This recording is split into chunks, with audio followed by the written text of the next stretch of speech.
자, 이제 생각해봤지? 생각해본 결과들을 얘기를 해보자.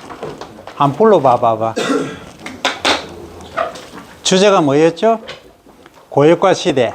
그러니까 1배럴에 200불 되었다라고 가정하면 어떻게 할 것인가? 해결법. 고유가 해결법. 비례에 가는 부분이다, 그죠? 우리는.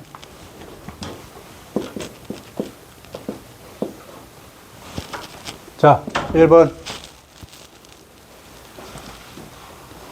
아이, 자신있게 얘기해봐봐. 이제 작물들이 대초에 흡수를 잘 흡수를 못하는 유전자를 가지고 있기 때문에 일단 품종 개량. 예, 품종 개량. 자, 두 번째.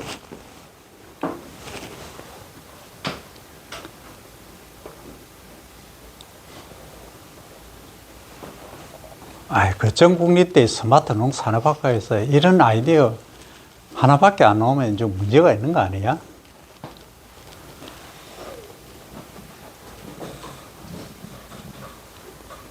아예 전기차만 쓸 수 있도록 법률을 개정한다. 다시 얘기해봐. 그러니까 차량 이부제에서 아예 전기차만 쓸 수 있도록. 아, 전기차. 그러면 다른 유료차는 금지시킨다. 또 세 번째.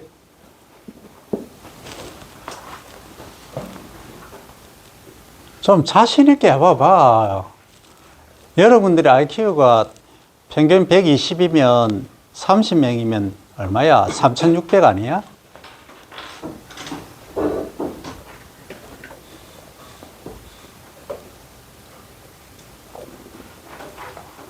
가축의 분뇨를 필요로 쓴다.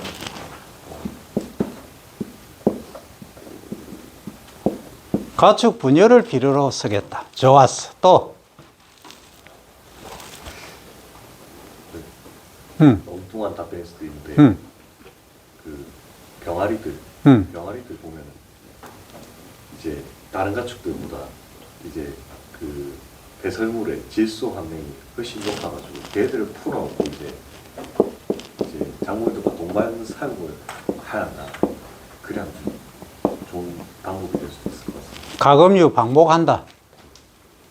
녹비작물 녹비작물. 답이 이제 다 나왔어요. 내가 아는 선상에서는 여러분들 답을 다 냈어.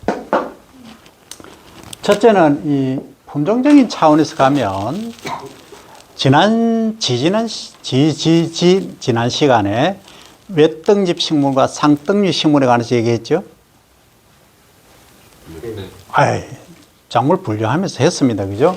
그 외등잎 식물은 이렇게 생겼고 주로 타원행이고 신방행이고 이렇게 얘기했고, 상등잎 식물은 주로 거꾸로 간다. 외등잎 식물은 이렇게 길쭉하게 생겼고 상등잎 식물은 타원행이, 신방행이거나 뭐 하여튼 이렇게 생겼다. 이렇게 얘기했죠. 그죠? 하나 더 그리자. 그럼. 자, 이렇게 생겼다. 요것은 외등잎, 요것은 쌍등잎 식물이다. 그런데 말입니다. 이 콩과의 대부분은 이 상등류 식물 중에서 콩과 식물은 뿌리가 대체로 이렇게 생겼고요. 이 외등류 식물은 뿌리가 대체로 이렇게 생겼습니다. 그리고 여기서 잔뿌리가 이렇게 나와요. 그러면서 여기에 뭐가 있다? 혹이 있다. 이게 근류균이라고 그래요. 이 근류균 속에 뭐가 있다? 박테리아가 있어요. 그걸 일명 라이조비움이라고 그래요. 얘가 선홍빛을 띄어. 선홍빛을 띠면서 뭐 한다? 광합성이 아니고 질소를 고정을 하는 거예요. 지가 잡는 거예요. 그러니까 공기 중에는 질소가 78% 있고 토양 속에는 CO2가 많겠죠. 호흡을 하니까, 그죠? CO2가 뭐 경우에 따라서는 20%도 있기도 하고, CO2가 위쪽에는 한 3%, 2% 이렇게 있기도 합니다. 아래쪽에 갈수록 많겠죠. 뿌리가 많은 쪽에 가면은 뭐 40%까지도 갑니다. 그러면 상대적으로 질소는 여기는 한 70%, 여기는 한 50%, 여기는 한 40%, 예를 들어서 이렇게 있다는 거예요. 그러면 얘 질소를 뭐 한다? 이 근류균이 다 흡수를 해요.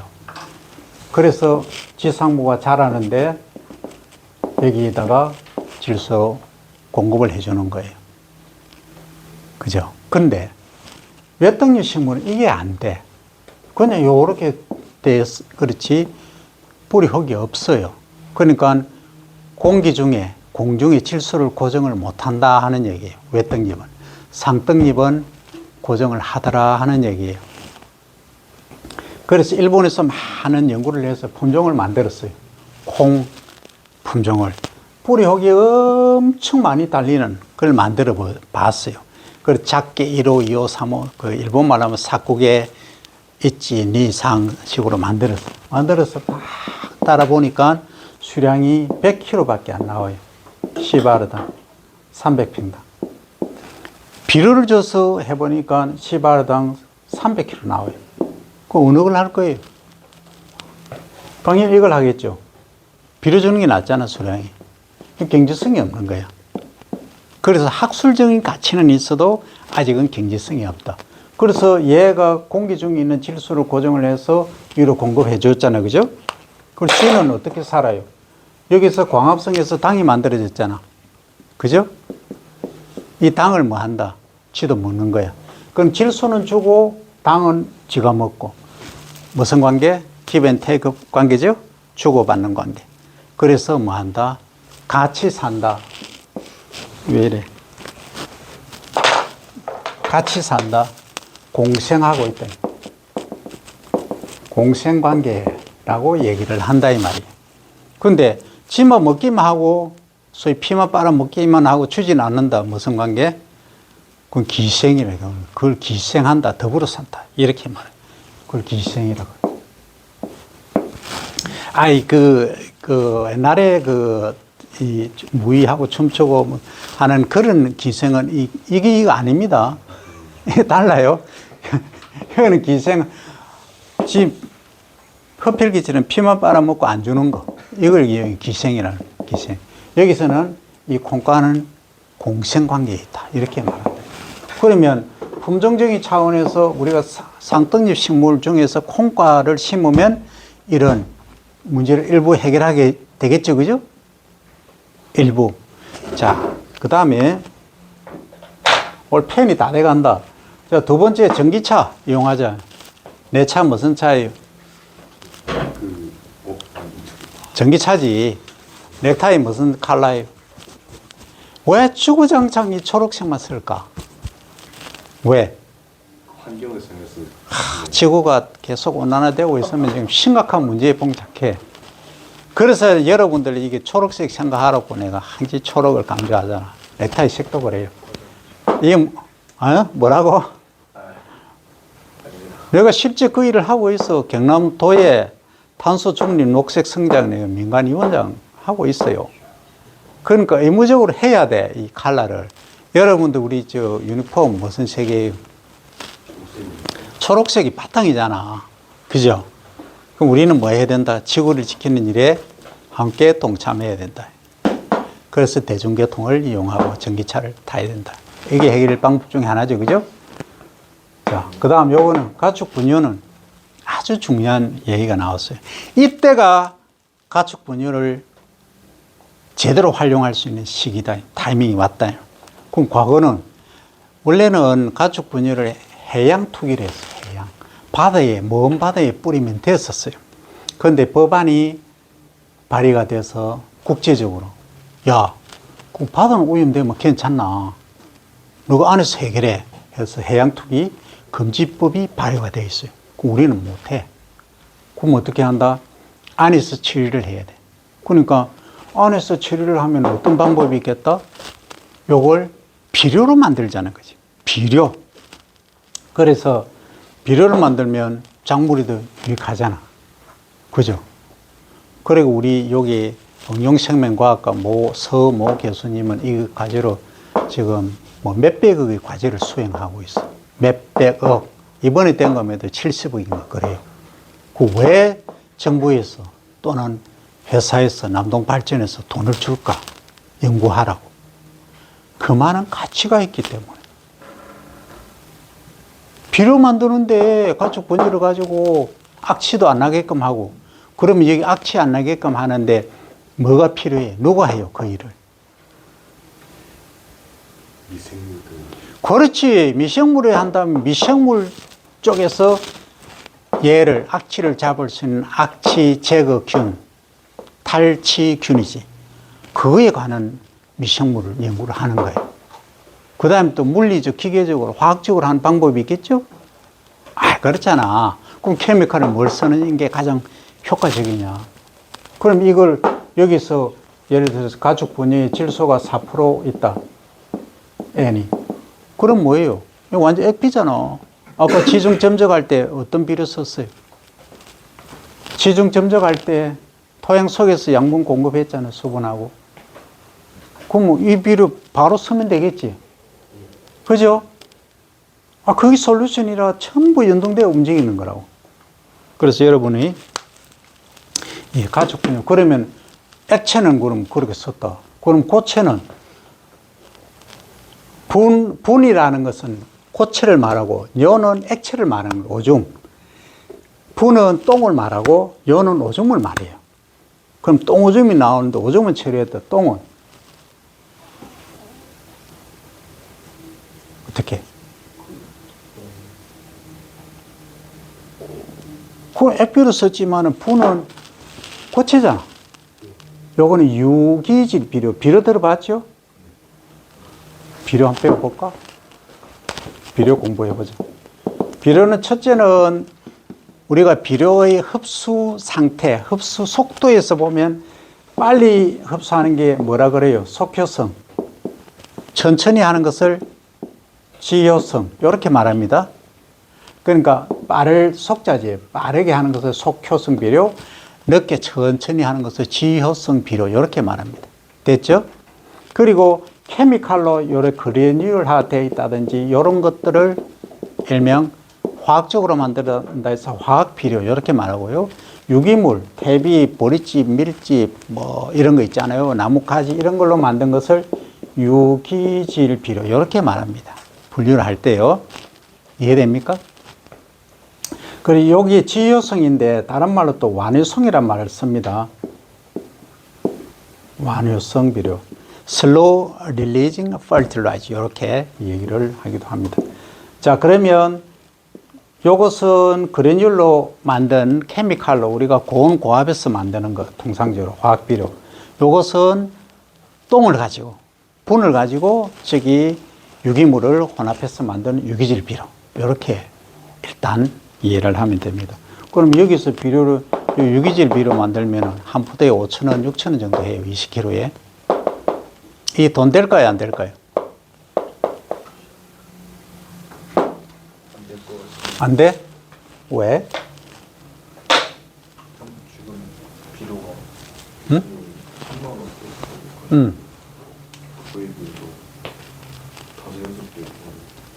자, 비료, 화학 비료가 뭐 3만 원 지금 정도 앞으로 1배럴에 200불 정도 가면은 뭐 5만 원, 6만 원까지 갈 수 있다. 뭐 풍기 현상이 빚어질 수도 없어. 비료 못 만들어. 기름이 없으면. 어쨌든 그렇게 될 수도 있다. 그런데 유기질 비료는 지금 5,000원, 한 포대에 5,000원 하니까 돈이 안 되겠다라고 얘기했잖아요. 그죠? 근데 화학 비료는 질소 성분이 보통 기본이 요소 같은 경우는 46%, 거의 절반이 있어요. 근데 여기는 몇 프로 있어요? 3%에서 5% 있어. 그러면 똑같은 동일한 질소 기준을 주려면 몇 배를 줘야 돼? 10배 정도로 줘야 되잖아. 그럼 5만 원 되겠지. 그죠? 그리고 화학 비료 쓰지 왜 퇴비를 써? 왜 유기질 비료를 쓸까요?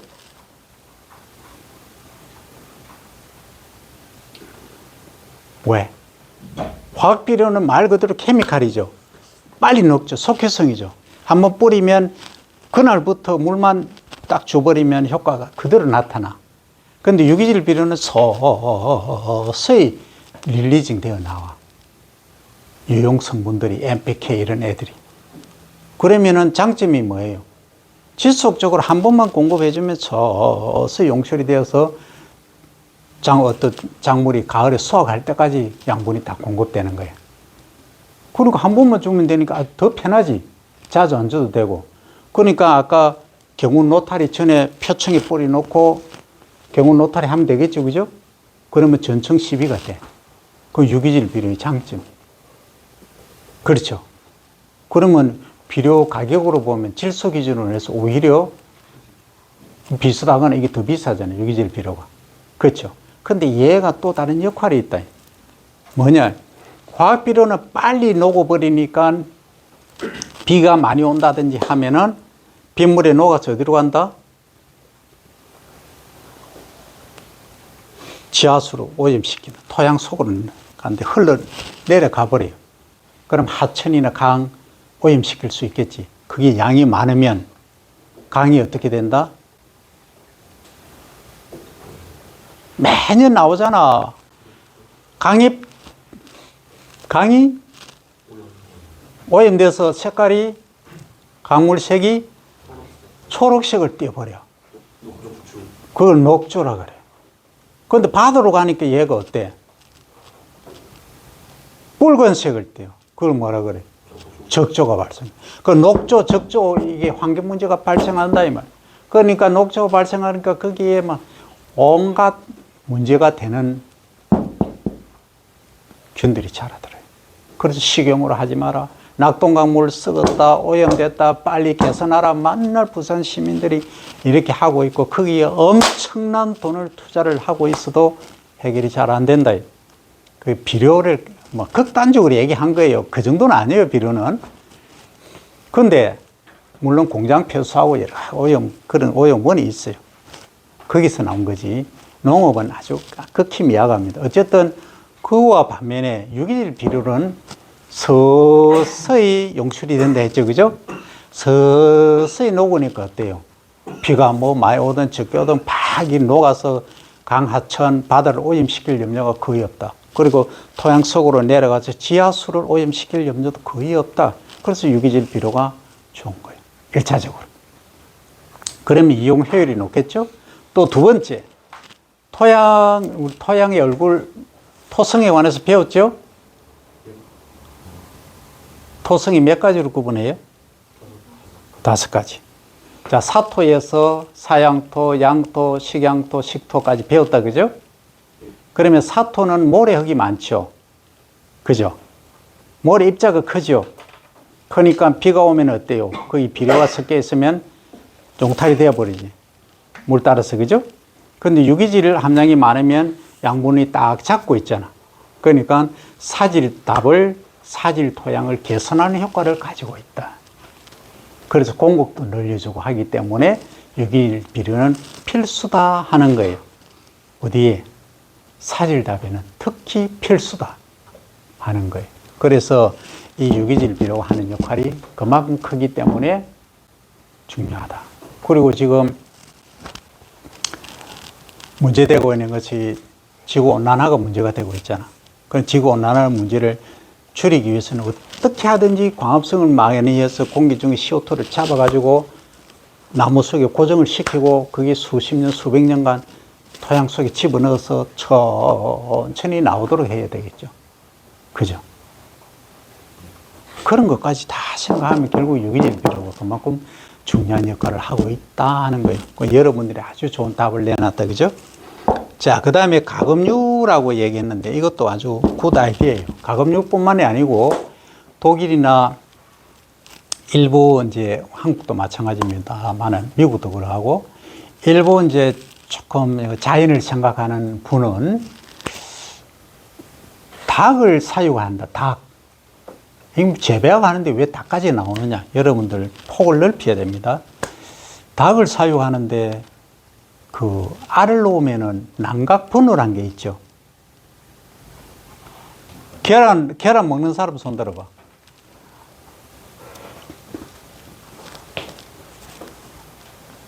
됐어. 한 명은 계란 안 먹고 계란 다 먹네. 그러면 계란에 번호 본 사람 손 들어봐. 10명밖에 안 돼. 30명 중에 내려. 10명밖에 거의 번호가 있어. 1번, 2번, 3번, 4번까지 있어. 1번은 뭐냐? 그냥 방목해놓고 키우는 거야. 그냥 방사라 그래. 그냥 바깥에 내려놓고 네 맛대로 다니라. 대신 저녁에 사료 먹을 때 들어오는 땅땅땅땅 치면 뺑 와. 훈련을 그걸 시켜, 어릴 때부터. 그럼 얘가 넘버원이야. 1번. 남각번호에 계란에 산란 일자 2026년 5월 4일 그리고 남각번호 1번 초록색으로 적혀 있어요. 그 다음에 풀어 키우는데 이 케이지가 있어. 울타리가 있어. 그 안에서 키우는 거 2번. 그 다음에 3번은 케이지가 좀 큰 거. 사육 상자가. 딱 밀폐하긴 하는데 하나씩, 한 마리씩 넣어요. 좀 큰 거. 4번은 딱 요래가 먹이면 먹더라. 아주 잔인하죠, 인간이. 그래서 원래는 1번이었는데 점점 산업화가 되면서 4번을 하다가 이거 동물 복지를 해야 된다. 너무하다 해서 그래서 4번 닭을 검사를 하고 계란 검사를 해보니까 이게 문제가 있는 거야. 호르몬 중에서 스트레스 호르몬이 발견이 된 거야. 그래서 이게 동물과에서 이래서는 안 되겠다 해서 나온 게 2번이 나오게, 3번이 나오게 되고 좀 더 큰데 하자. 그거보다는 제대로 하자 해서 3번 나오고, 그거보다는 진짜 원래대로 키우자 해서 나온 게 1번이에요. 완전 방사하자.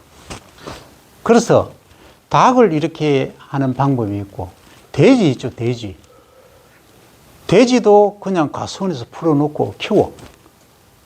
그 배설물을 가지고 일부 그름으로 쓰고, 또 소도 키워. 가수원에서.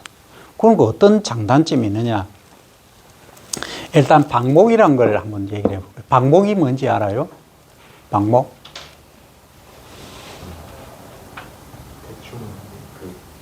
대충은 알지. 그냥 풀밭에 풀어놓고 키우는 게 방목이잖아. 그런데 거기에 아주 중요한 핵심 요소가 하나가 있어요. 뭘까요? 방목을 하는데 가장 중요한 거 하나.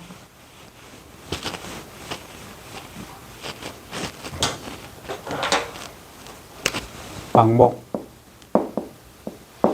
첫째는 이거 왜 안 나와? 첫째는 목책입니다. 목책이 뭐죠? 이렇게 풀밭이 있으면 이렇게 구역을 나누는 거예요. 울타리를 친다. 울타리입니다.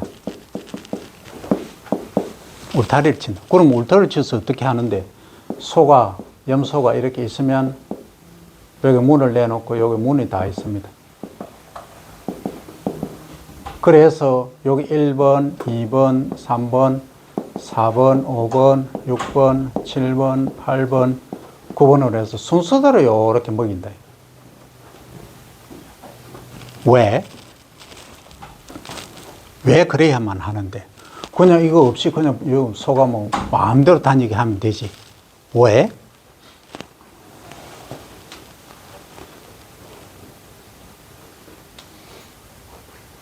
먹고 그 구역에 다시 자라나는 시간이 있으니까 그런 거 아닐까요? 여기서 이제 키운다. 여기서. 그럼 얘가 풀을 깨끗하게 뜯어 먹어야 다시 재생이 돼요. 초지라는 것은. 지금 초지잖아요. 그죠? 풀밭은. 그렇지 않고 대충 먹고 맛있는 것만 먹고 놔둬버리면 얘가 초지가 조성이 제대로 안 돼. 잘 안 나. 그러면 한 2, 3년 되면 이게 완전히 엉망이 돼버려요. 초지를 버린다는 말이지. 그래서 딱 깨끗하게 여기 풀이 많이 있어도 못 넘어가도록 이 울타리를 반드시 쳐줘야 되는 게 여기 목책이에요. 그러면 우리가 사료, 가축이 먹는 사료를 보면은 첫째는 우리의 과거에는 이거는 뭐예요? 전부 풀이죠, 그죠? 풀사료예요, 풀. 과거에는. 이 풀사료만 먹여서 도축해서 팔아 보니까 좀 체중도 적게 나오고, 우리 한국 사람 같은 경우는 가장 핵심이 뭐예요? 고기 고를 때. 마블링이지. 마블링이 안 생기는 거야. 그거 먹으면 풀 냄새가 나. 한국 사람 별로 안 좋아하잖아. 그죠? 그래서 뭐 하게 됐다? 그럼 어떻게 해야 돼? 국물을 좀 얘기하죠. 살을 많이, 뭐? 국물. 그렇지. 살을 많이 찌게 하려고 하니까 단백질이 많은 거 먹어야 되잖아. 어디 있다? 곡물이 있다. 그래서 풀사료 다음에 나온 게 곡물이 나온 거예요. 곡물의 가장 핵심이 가장 싸고 단백가가 높은 게 뭐다? 옥수수다. 그 다음 콩이다. 그 얘들이 사료작물로서 이제 둔갑을 하게 된 거지. 이렇게 가는 거예요. 이렇게. 그 요것을 과거에는 풀사료를 조사료라고 했어요. 너프하다 해서. 요것을 농후사료라고 했어요. 일본식 한자어입니다. 이거는.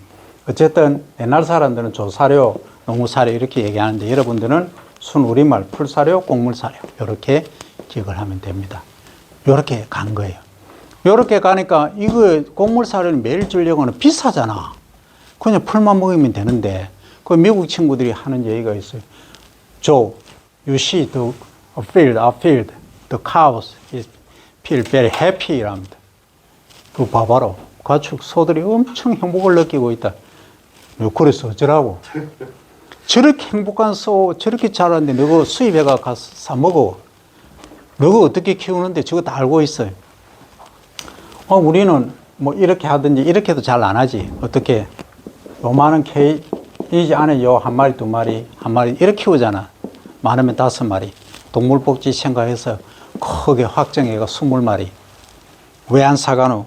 이렇게 얘기합니다. 소비자가 안 좋아. 너가 소 안 좋아한다. 왜 안 좋아하는데? 아니, 마블링이 있어야 한국 사람은 좋아한다. 저건 마블링이 없거든. 그럼 저건 어떤 생각하겠어요? 미국에서는. 한국 마블링 된 거 수출하려고 하면. 마블링 된 소를 만들어야지.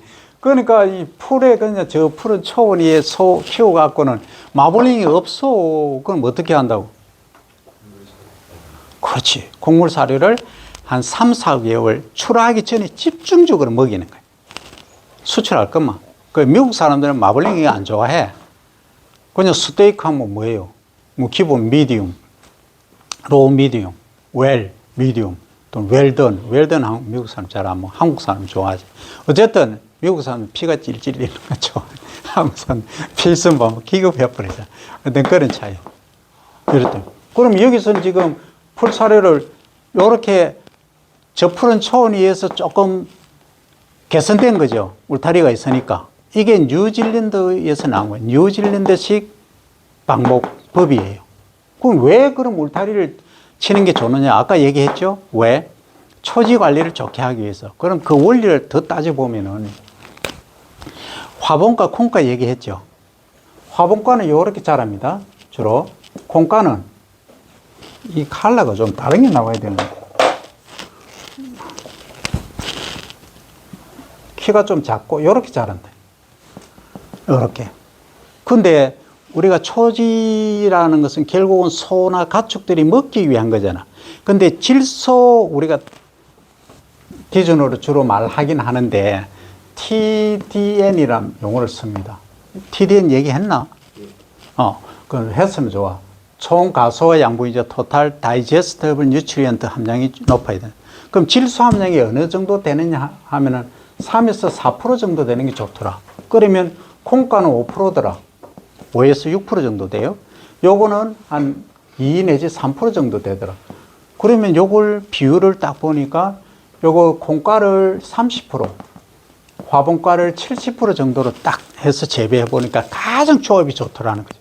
그러니까 곡물 사료를 굳이 많이 안 먹여도 돼. 애가 튼튼하게 잘 자라더라. 네. 그래서 이 호주에서는 이 방식을 씁니다. 호주하고 뉴질랜드 주로 이런 방식으로 가요. 자, 그러면 여기서 이제 화분과 독과 원리 배웠죠, 그죠? 그래서 요거 성장점을 이제 얘기를 해야 됩니다. 성장점. 그러면 소가 풀을 뜯어 먹는데 대충 여기까지만 먹었다. 콩가만 남아있죠. 그죠? 그럼 얘는 죽어버려. 그 다음에.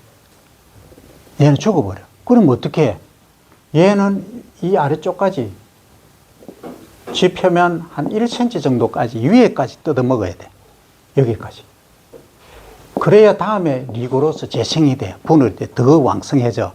그럼 콩은 어떻게 해요? 콩가는. 콩가는 성장점이 어디 있어요?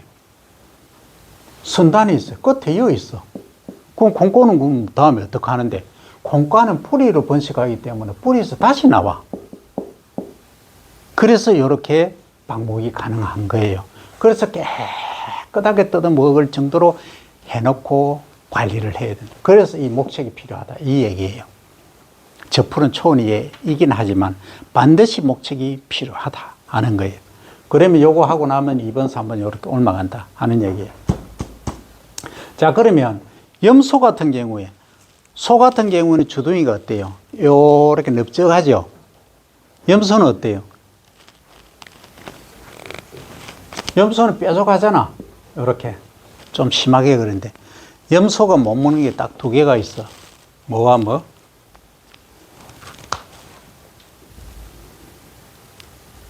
하늘은 높아서 못 먹고, 나무는 너무, 나무란다. 돌은 너무 스트롱해서 야물어서 못 먹고, 그 외에는 염소가 다 먹어. 그 염소 가지고 돈 버는 법 있는데 그건 다음에 얘기하고, 지금 핵심만 얘기합니다. 염소 이놈은 주둥이가 뾰족하니까 이 아래까지 막 다 뜯어 먹어버려. 그럼 뭐 염소 방목할 때는 어떻게 해야 되겠다? 소하고 달리 해야 돼. 요쯤 한 2, 3cm쯤 먹고 나면 얘를 다른 데 보내줘야 돼. 안 그러고 인텐시브하게 집약적으로 계속 놔두면 이게 초집 베려버린단 말이야. 아니, 그거는 이제 축산에서 하는 얘기고. 일단 이래요. 근데 그럼 얘들이 여기서 먹고 뭘 배설을 해요? 똥오줌 배설하죠. 그렇잖아. 그래서 여기 돌아다니게 하게끔 똥이 나오면은 여기가 흩어줘야 돼. 모이게 하면 안 돼. 이렇게 계속 움직이게 해야 돼. 그러면 초지가 관리가 되는 거예요. 요게 뭐예요? 가수원에도 똑같은 원리를 적용하면 이 가금류뿐만이 아니고 모든 가축에 적용할 수 있다. 근데 닭 같은 걸 방목하면은 이런 양분적인 효과도 있고 또 잡초 방제도 되고, 충 있잖아요. 해충. 해충 같은 거 있으면 얘가 다니면서 막 먹어. 아주 멋져. 근데 또 더 돈이 되는 거는 나중에 산업고충하고 연동시킬 수 있는데 그건 다음에 얘기하고, 어쨌든 이렇게 갈 수 있다. 그러니까 충이 적고 풀이 적으니까 어때요? 병 발생이 적은 거야. 그래서 합쳐서 병하고 해충하고 발생이 적다. 그래서 병해충 방제도 되고, 또 가금류가 배설하는 똥은 엄청나게 뭐한다? 독하다. 그 말은 질소 성분이 많다는 얘기예요. 많으니까 옛날에는 횃대라고 하는데, 자는데 그 밑에 이렇게 닭똥이 모여 있으면 밤에 불이 나기도 해요. 그 정도로 독한 거예요. 엄청 독합니다. 농축이 되어 있다 이 말이죠. 그래서 어쨌든 이런 것들을 잘 관리하면은 일부 고유가 문제를 해결할 수 있다. 그 다음 녹비작물 얘기를 했는데, 이건 순 우리말로 하면 뭐다? 풋거름 작물이라 했죠, 그죠? 이 풋거름 작물은 그러면 외떡잎 식물일까요? 상떡잎 식물일까요? 상떡잎이잖아. 콩가잖아, 그죠? 콩가라야 가능하다. 지금 우리가 그 호밀 같은 걸 풋거름 작물이라고 하는데, 실제는 이 풋거름 작물에 넣으면 안 됩니다. 서구는 있지만은 그 원리를 보면, 원리는 공정 질소를 고정해서 스스로 생장할 수 있는 걸 중심으로 해야 됩니다. 콩가가 돼야 됩니다. 그럼 콩가 중에 뭐가 있어요? 뭐라고 썼어? 잘 읽어야지. 헤어리 배치, 그 다음에 자운형, 클로버, 이런 애들. 클로버는 알잖아. 화이트 클로버, 레드 클로버 있죠, 그죠? 이런 애들을 녹비작물로 쓸 수가 있다 하는 겁니다. 여기까지 하고 질문 건의받습니다.